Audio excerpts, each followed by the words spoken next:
High BP causes extra load on the heart. इस heart को अब हाई बीपी पे पंप करते करते करते करते इवेंचुअली ये हार्ट थकेगा।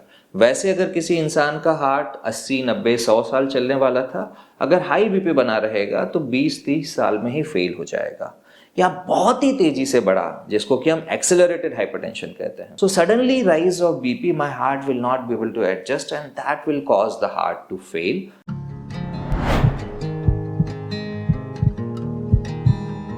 फ्रेंड्स, ये YouTube वीडियो मैं काफ़ी टाइम से बना रहा हूँ अभी, बट बहुत ही ज़्यादा क्वेश्चंस आ रहे हैं रिगार्डिंग ब्लड प्रेशर और हाइपरटेंशन, हाई बीपी और हार्ट के संबंध को लेके।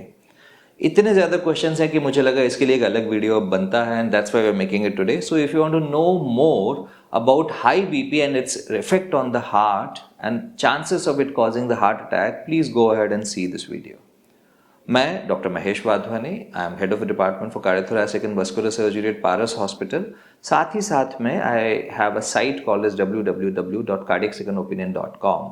इस साइट पे हम सारी ऐसी क्वेरीज जो कि किसी को भी हार्ट से संबंधित हो उसका रिप्लाई देते हैं।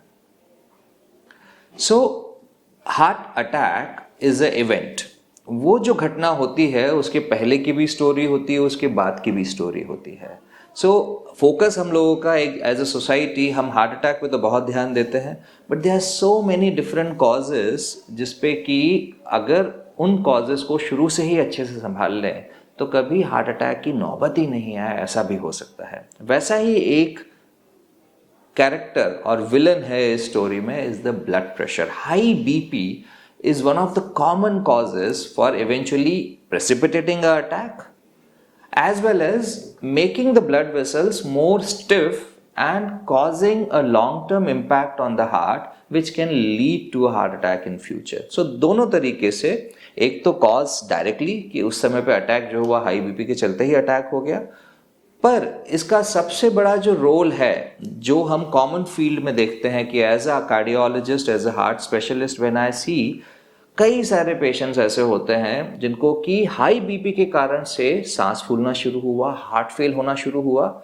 उस हाई बीपी के कारण वो आए, दिखाया, और फिर एंजियोग्राफी में पता चला कि नसों में ब्लॉक थे या फिर पहले कभी साइलेंट अटैक हो चुका था। सो जो रिलेशन है बहुत ही कॉम्प्लेक्स है। अब उसको थोड़ा हम डिटेल में देखेंगे कि रिलेशन में आपको कैसे समझा पाता हूं। ठीक है, so what is high blood pressure? Blood pressure किसी भी एवरेज एडल्ट का एज के हिसाब से उसके ग्राफ चेंज होते रहते हैं, उसकी वैल्यू भी चेंज होती रहती है, but an average adult for a general thing, अगर 140/90 मतलब अपर वैल्यू और systolic value of 140 and diastolic value 90 के ऊपर अगर जाने लगे तो we label it as a high BP. यही value for 18 to 20 years is more strict. अगर 18 से 20 साल 25 साल वाले व्यक्ति को 130 भी हो जाए तो उसको हम हाई बीपी बोल सकते हैं। Same value for a person who is 60 plus age, 140 पर भी हम उसे कई बार हाइपरटेंशन नहीं कह सकते, बट मोटे तौर पे 140/90 is the scale. And age के हिसाब से आपको अभी एक ग्राफ आ जाएगा, वो आप ग्राफ देख सकते हैं, जिसमें एज के हिसाब से हम नॉर्मल वैल्यू को बताएंगे, उसके बियॉन्ड जो भी बीपी गया उसको हाई बीपी कहते हैं। अब हाई बीपी को देखने का तरीका लोगों का थोड़ा अलग होता है। What is scientific is different. So अधिकतर लोग ये सोचते हैं मेरा बीपी इतना हाई है मतलब मेरा हार्ट इतना दमदार है कि इतना जोर से पंप कर रहा है, और हार्ट की पंपिंग के कारण से मेरा बीपी इतना ज्यादा है, जबकि एक्चुअली असल में है उल्टा। Heart BP is reflecting the resistance of the blood vessels. तो जो हमारी ब्लड वेसल्स हैं उनमें अगर रेजिस्टेंस ज्यादा है तो बीपी बढ़ेगा। This is actually extra load on the heart जो हार्ट बेयर कर रहा है खून पंप करते रहने में। सो हाई बीपी को सोचते ही आपके दिमाग में क्या आना चाहिए? Extra load on the heart. Okay, इस तरीके से सोचेंगे तो हाई बीपी के बारे में आपका परसेप्शन भी चेंज होगा, and that is a right way to think about it. High BP causes extra load on the heart. इस हार्ट को अब हाई बीपी पे पंप करते करते करते करते इवेंचुअली ये heart थकेगा।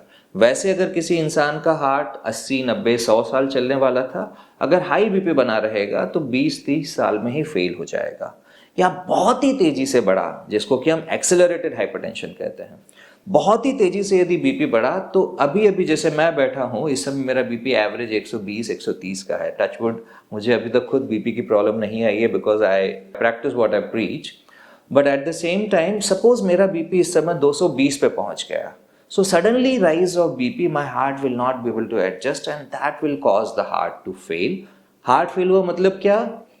Left sided heart failure means कि जो खून हार्ट ने आगे पंप करना है वो पंप नहीं कर पा रहा है बिकॉज अब प्रेशर बहुत बढ़ गया बीपी के चलते, heart is not able to pump. तो क्या होगा अगर हार्ट आगे पंप नहीं कर पा रहा है तो पीछे ब्लड एक्यूमुलेट होने लगेगा। What is the circuit of the body is such that lungs जो होती हैं और बॉडी, ये दो सर्किट्स हैं हमारे यहाँ पे।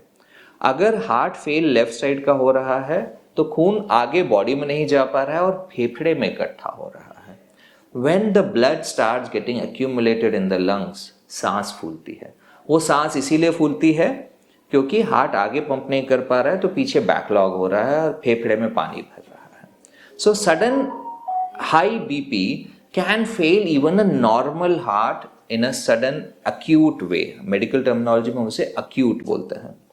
वैसे ही क्रॉनिकली अब अचानक से बीपी नहीं बढ़ा पर लगातार बीपी 150 160 बना रहा तो बाहर से हमें कोई लक्षण नहीं मिलेंगे, बाहर से there will be no symptoms. We very often see people जो कि 20-30 साल से बीपी है, उनको बाहर से लक्षण नहीं थे तो वो दवाई भी बंद कर देते हैं, हार्ट फेलियर का इलाज भी कुछ नहीं लिया, अब 30 साल बाद हार्ट फेल होने लगा।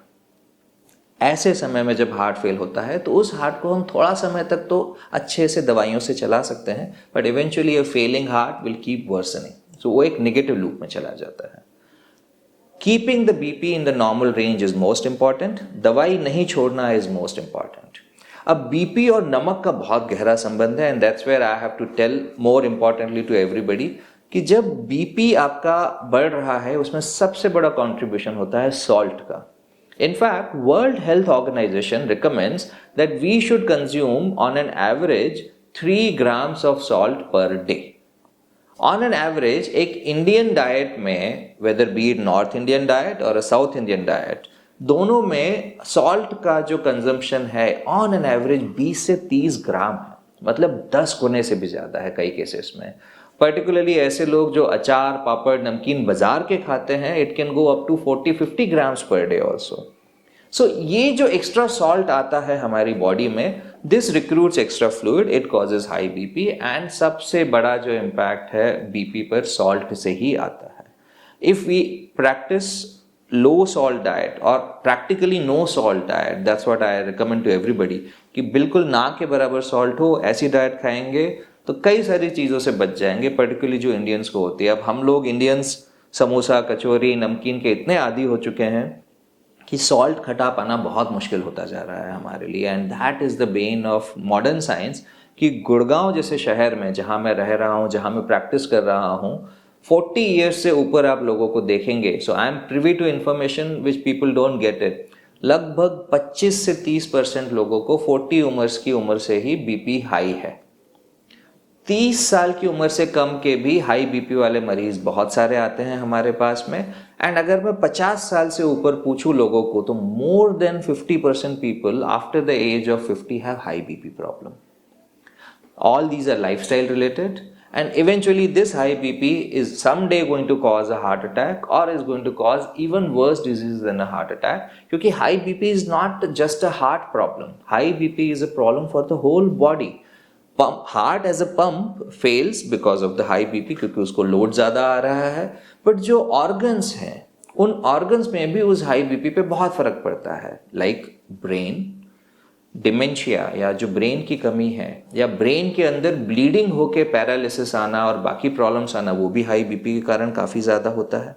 आँखों की रोशनी, हाइपरटेंसिव आई डिजीज बहुत ज़्यादा होती है जिसके चलते आँखें खराब होने लगती हैं उम्र के साथ में। किडनी डिजीज़, हाई बीपी के चलते किडनी खराब होना भी बहुत कॉमन बात है। So high BP is causing diseases in all the things in many other organs as well as it is causing the pump failure which is the heart failure. High BP is one of the main villains of the story where we should stop it, or that starts with checking the BP. So what we recommend, or American Heart Association and European Cardiological Society recommends, is anybody who is reached a teen age, at least उसको एक बार अपना BP पता होना चाहिए, वो भी चारों जगह पे, हाथ और पैर दोनों में।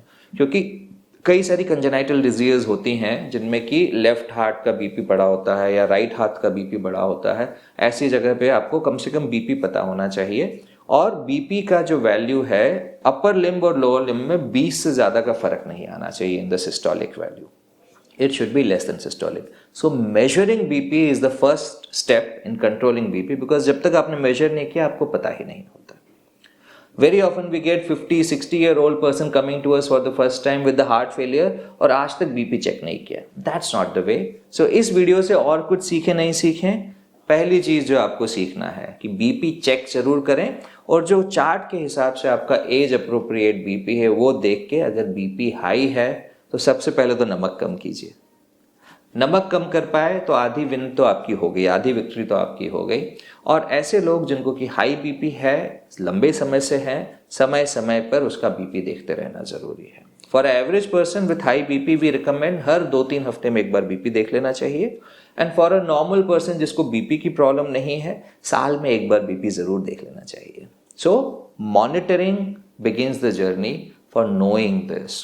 And without monitoring, nobody is labeled as a hypertensive patient or a high BP patient. इसीलिए आपको जब तक पता नहीं होगा आप उसका निदान कैसे करेंगे? So monitor your BP regularly, and if you like this video, please subscribe to our channel also. Thank you.